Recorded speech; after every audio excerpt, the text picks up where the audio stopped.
You'd think a homecoming after 7 months would be something out of a Nicholas Sparks movie, right? A teary-eyed reunion on the porch, the kind neighbors peeking out of their windows, and me dropping my duffel bag as my wife runs into my arms. Yeah, that's not what happened. Turns out, the real story is closer to one of those Netflix dramas where everyone ends up miserable by the third episode. Spoiler, I'm everyone. Before I dig into the mess, let me introduce myself. My name's Adam. I'm 33, a Navy officer, and for the last decade I thought I had a pretty good life.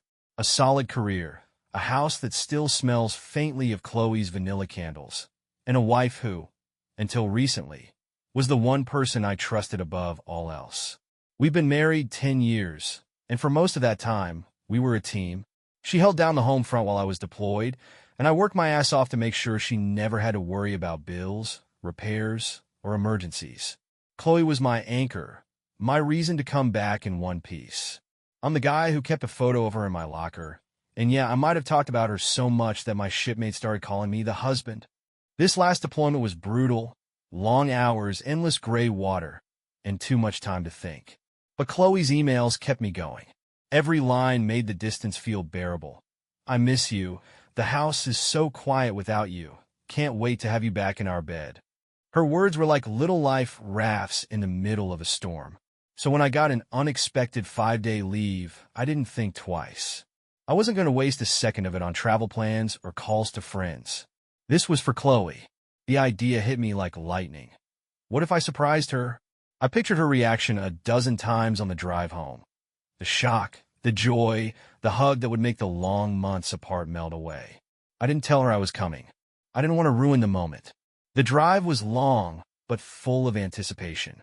You know that feeling before something great happens, like when you're unwrapping a gift you've been wanting for months? That's how I felt. The closer I got, the more vivid the memories of Chloe became. Her laugh when I did something dumb, the way she'd sing off-key while cleaning, her habit of leaving sticky notes in my lunchbox with little doodles. When I finally pulled into our driveway, I noticed the first crack in the perfect picture. There was a car parked outside. A sleek black sedan I didn't recognize. It looked expensive, the kind of car that makes you wonder if the driver wears sunglasses indoors. Chloe's car was there too, so I knew she was home. Maybe it belonged to a neighbor? But then there were the curtains. Chloe never pulled the curtains during the day. She loved natural light, said it made the house feel alive. Seeing them drawn shut felt off. I sat in the car for a minute, trying to shake the feeling. I reminded myself that this was supposed to be a happy moment, that I was reading too much into small details. But something deep in my gut felt wrong. I grabbed my duffel bag, trying to ignore the growing unease. The excitement I'd carried with me for hours on the road began to morph into something heavier, darker. But I kept moving forward. After all, I told myself, what could possibly go wrong? Little did I know, everything was already wrong. When I opened the front door, the house was eerily quiet. Too quiet. Usually, Chloe would have the TV on or music playing, filling the space with her energy. But now, all I could hear was the hum of the refrigerator and the distant ticking of the kitchen clock. I dropped my duffel bag by the door, still clinging to the hope that maybe the car outside belonged to a repairman or a visiting friend. I called out, "Chloe." My voice echoed in a way that made the house feel unfamiliar, almost hostile. I stepped further inside, scanning the living room. Everything looked normal at first glance, but then I noticed 2 wine glasses sitting on the coffee table. One was half full, with a smudge of lipstick on the rim. The other was empty, its base tilted slightly, like it had been set down in a hurry. The air felt heavier with every step. My pulse quickened as I followed the faint sound of voices coming from upstairs. At first, I couldn't make out the words, just a muffled conversation. But the tone, casual, intimate, made my stomach churn. I climbed the stairs quietly, my heart pounding louder than my footsteps. When I reached the bedroom door, it was slightly ajar. I pushed it open, and there they were. Chloe sitting on the edge of the bed, her face flushed, and a man I'd never seen before standing too close to her, his shirt partially unbuttoned. For a second, I froze. My brain couldn't process what my eyes were seeing. This was the same bed where Chloe and I had shared years of love, laughter, and promises. And now, it was tainted by this stranger's presence. "Who the hell are you?" The words exploded out of me before I even realized I'd spoken. My voice was sharp, trembling with rage. The man turned to face me, his expression shifting from surprise to something smug, like he thought this was some kind of misunderstanding he could smooth over. Chloe jumped up, stammering something I couldn't even register. My focus was locked on him, the intruder in my home, in my life.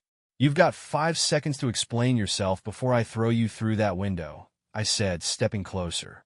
My hands clenched into fists, my body rigid with adrenaline. The man raised his hands defensively, a faint smirk still lingering on his face. "Hey man, let's just talk. Talk." I cut him off, my voice rising. "You think we're going to have a chat about why you're half-dressed in my bedroom with my wife?" Chloe stepped between us, her hands on my chest, trying to push me back. "Adam, please. It's not what it looks like. Not what it looks like." I laughed bitterly, the sound harsh and raw. "So, he's not standing there like he just rolled out of our bed?"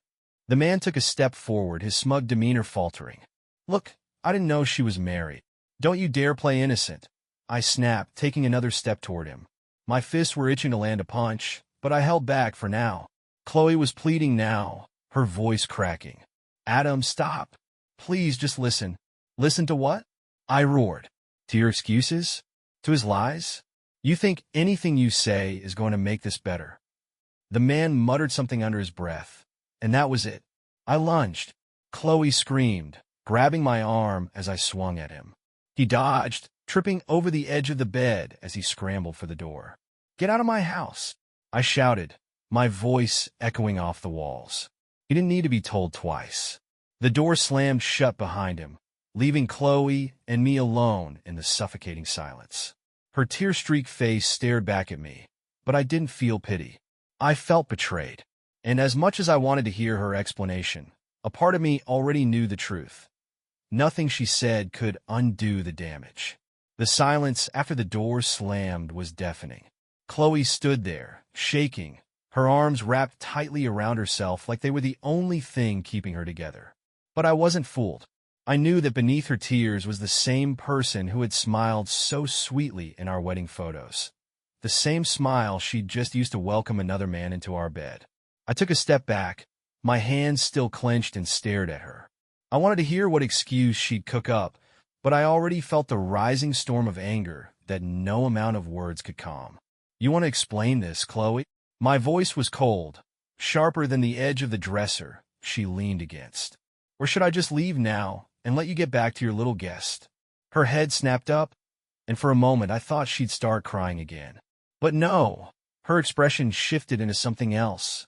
Anger. Not shame, not regret. Just fury, like I was the one who had done something wrong. "This is your fault," she spat, her voice trembling but full of venom. I blinked, the words hitting me like a slap. "My fault?" I repeated, incredulous. She crossed her arms, her nails digging into her skin, her tears forgotten. "Yes, Adam, your fault. You're never here. You're always off in some other country, playing hero, while I'm stuck here alone, holding everything together." My jaw dropped. "Are you seriously standing there blaming me? For this?" I gestured wildly at the room, at the rumpled bed that still bore the weight of her betrayal. Chloe rolled her eyes dramatically, her voice rising to a near shout. "Oh, don't act like you're some perfect saint. Do you think I don't know what happens on those deployments? All those little ports you visit, all those women throwing themselves at you? How many times, Adam?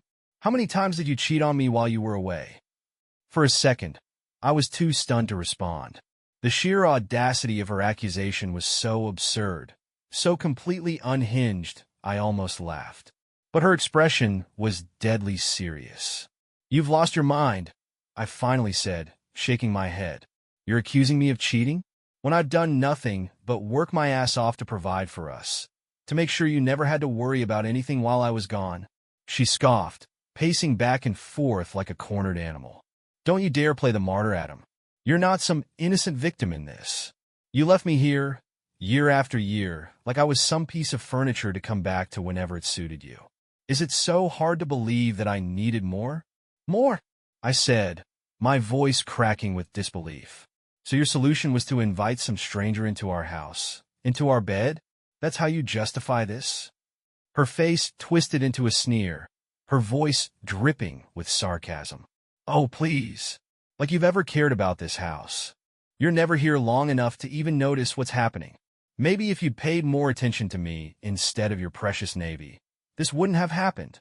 I felt a surge of anger so intense I had to take a step back, afraid of what I might say or do if I stayed too close. You're unbelievable, I said through gritted teeth. You don't even have the decency to admit you screwed up.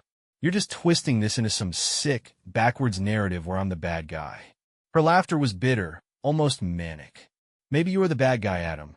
Maybe I'm not the villain in this story. Did you ever think about that? I stared at her, the woman I thought I knew, and realized she wasn't the person I'd married. Or maybe she was, and I just hadn't seen it until now. Either way, something broke inside me in that moment. I turned and walked out of the bedroom, her voice chasing me down the hall. Go ahead, run away like you always do. That's all you're good at. Adam, running. I didn't stop. I couldn't. The woman screaming behind me was no longer my wife. She was a stranger, and the home I'd dreamed of returning to was nothing more than a battlefield now. I didn't stop walking until I was outside. The cold air hit me like a slap, a sharp contrast to the suffocating heat of anger and betrayal inside. I leaned against the hood of my car, my breath fogging in the air as I tried to make sense of what had just happened. The truth is, I wasn't sure what to do next. My instinct was to leave, to drive until the gas ran out, and figure it out from there. But where do you go when your whole world has been pulled out from under you? Chloe's accusations swirled in my mind. Her twisted logic, her insane claim that I was the one to blame. It was all so surreal. But the thing that stuck with me most wasn't her words. It was her tone. She wasn't sorry. She wasn't remorseful. She was angry, as if I'd ruined her day by catching her in the act. I looked up at the house. The curtains were still drawn, the only sign of life being the faint flicker of lights through the windows. I thought about going back in, about confronting her again, about demanding answers. But something stopped me. Instead, I reached into the glove compartment of my car and pulled out my phone. Not to call her or a friend, but to check something. Earlier that week, I'd been chatting with one of my buddies from the ship, a guy named Logan. He'd told me about a small private investigator he'd used during his messy divorce. It seemed over the top at the time, but now it didn't seem like such a bad idea. Scrolling through my messages, I found the number and dialed. A man named Mike answered, his voice gruff, but professional. I explained the situation as calmly as I could, leaving out the part where I'd nearly thrown a punch at Chloe's lover. Mike listened without interrupting, and when I finished, he asked one question. Do you want the truth, or do you want closure? I hesitated. The truth? I thought I already had that. But closure? That felt unattainable. Still, I knew I needed something. Both. I said finally. Over the next few days, I stayed in a motel on the edge of town, letting Mike do his work. I avoided Chloe's calls and texts, not that there were many of them.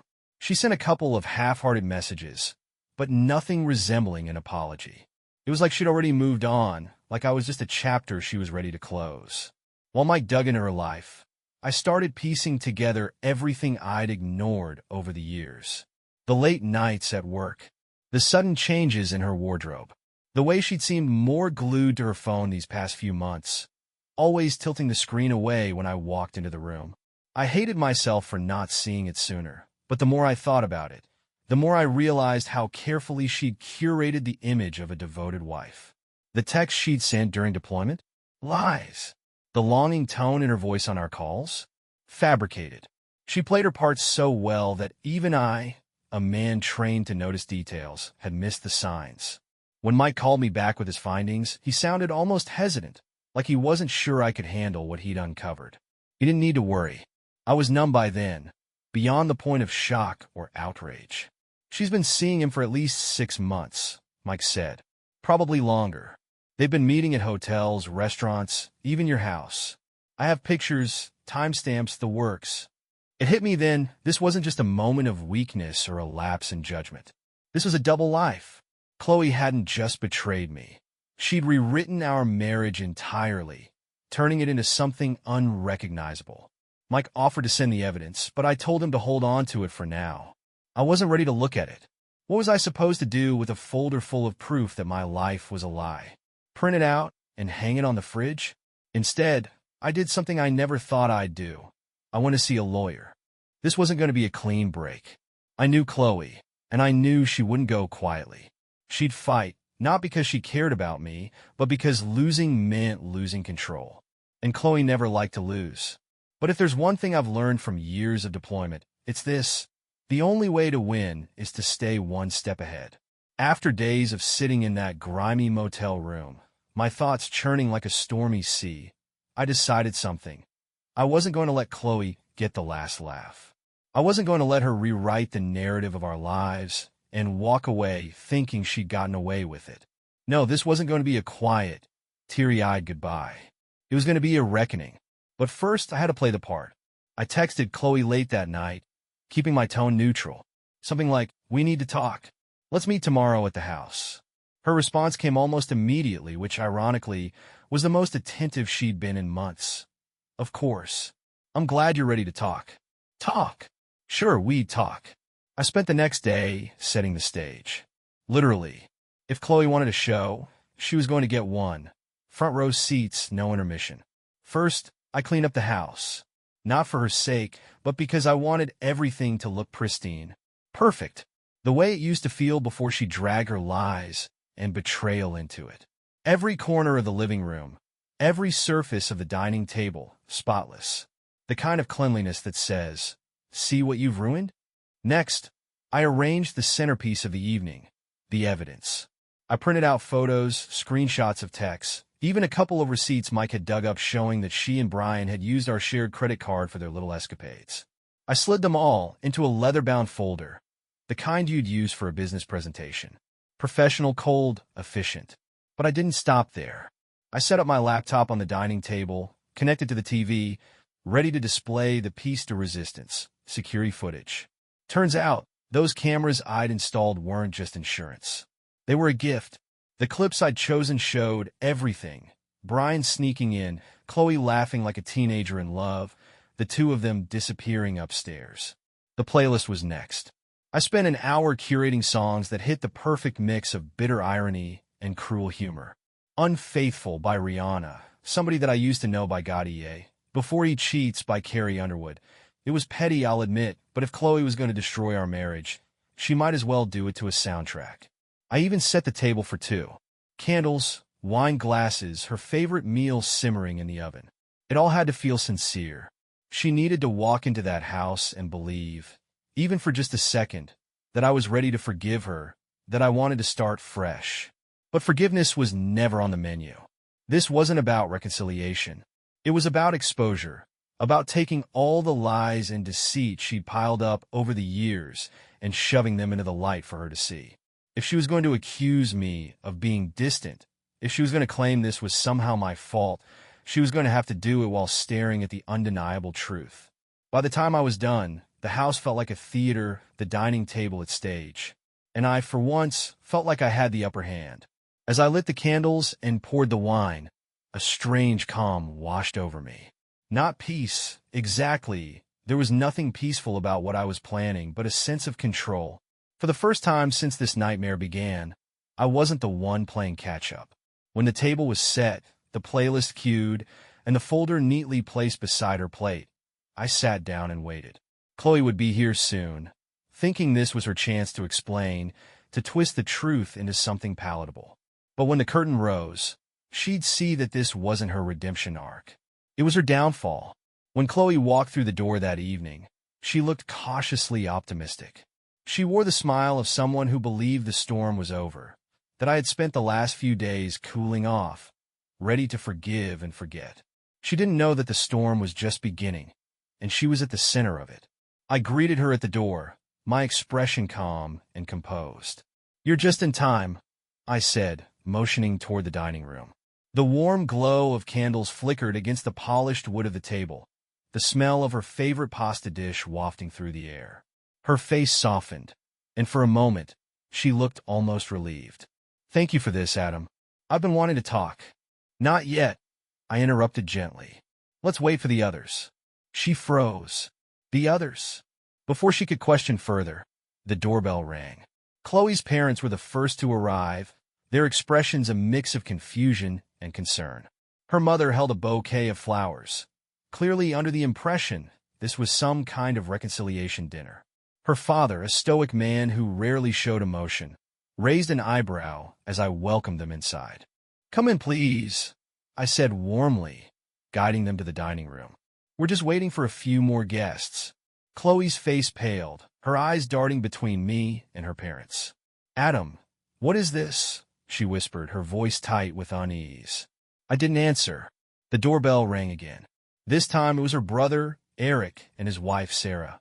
They stepped inside, looking equally bewildered but too polite to question my invitation outright. Eric gave me a firm handshake, and Sarah handed me a bottle of wine with a nervous smile. Chloe's panic was starting to show. "Why are they here?" she hissed, her voice trembling. I met her gaze for the first time that evening, my own expression unreadable, because they deserved to know the truth. Her eyes widened, and she took a step back. "Adam? No. Please, everyone, take a seat," I said, cutting her off. Dinner's almost ready. The table was set perfectly. Plates gleamed under the soft light. Wine glasses sparkled, and the aroma of garlic and herbs filled the room. It all looked so ordinary, so peaceful. But the tension was thick enough to choke on. Once everyone was seated, I stood at the head of the table. Chloe sat rigidly, her hands clasped tightly in her lap. Her parents exchanged confused glances, while Eric leaned forward, his brow furrowed. "Thank you all for coming tonight," I began, my voice steady. "I wanted to gather everyone here because there's been a misunderstanding, or rather, a series of misunderstandings." Chloe's face turned red, her breath quickening. "Adam, stop this," she pleaded, her voice barely above a whisper. I ignored her. "You see," I continued, "while I was away on deployment, I thought I was leaving my wife in a home built on trust and love. But as it turns out, that foundation had cracks I never noticed." I reached for the leather folder beside my plate and opened it, pulling out the first photo. It was a grainy still from the security footage, a shot of Chloe and Brian embracing in the hallway. The room went silent. "This," I said, holding up the photo, "is Brian. He's not just Chloe's co-worker. He's also her lover. Or at least he was, until I came home early." Chloe's mother gasped, her hand flying to her mouth. Her father's jaw tightened, his knuckles white as he gripped his glass. Eric swore under his breath, and Sarah looked like she might cry. "Adam, please," Chloe began, but I held up a hand to stop her. "Don't. Not yet," I said coldly. I turned to the TV and pressed play. The footage I'd queued up earlier began to roll. A series of clips showing Chloe and Brian sneaking around the house, laughing, kissing, disappearing into the bedroom. The air in the room turned electric with tension. Chloe's mother was crying openly now, her father glaring daggers at his daughter. Chloe, meanwhile, was shaking. "This isn't fair," she choked out. "You don't understand." "Oh, I understand perfectly," I said, my voice sharp. "You were bored. You were lonely. And instead of talking to me, instead of being honest, you decided to invite this man into our home, into our life. And now everyone knows." Her parents turned on her then, their voices rising with accusations and disbelief. Eric muttered something about how he'd always known she was selfish, while Sarah sat quietly, her face a mask of pity. Chloe tried to defend herself, tried to shift the blame onto me, but no one was listening anymore. The truth was out, and there was no escaping it. When the shouting finally died down, I stood up and looked directly at Chloe. "I'm leaving," I said simply. "The divorce papers will be on your desk tomorrow. This house is yours now, just like you always wanted. Enjoy it." And with that, I walked out the door, leaving Chloe to face the wreckage she created. As I drove away, a strange sense of relief washed over me. It wasn't happiness, not yet, but it was freedom. And for the first time in a long time, that felt like enough.